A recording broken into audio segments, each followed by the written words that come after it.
చిన్నపిల్లలు జనాలు ప్రయాణం పూర్తి చేసుకుంటున్నామా? పూర్తి అయిపోయింది.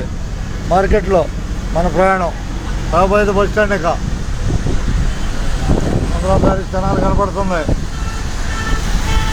ఈరోజు నుంచి బస్సులన్నీ విజయవాడ బాగా తిరుగుతున్నాయి. ప్రవాహం తగ్గటం వల్ల అంతేనా?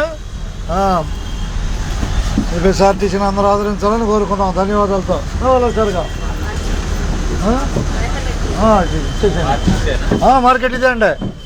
కిరాటం సార్గా మార్కెట్ ఇదే. రావాలి సార్గా మార్కెట్ వచ్చేసాం. రైలు పైన రైలు పైన సాయిబాబా రైలు రెండు కలిపే పైన రైలు పైన రైల్వే స్టేషన్ చెబుతాలే. అందరికీ ధన్యవాదాలు ఇచ్చేస్తున్నాను.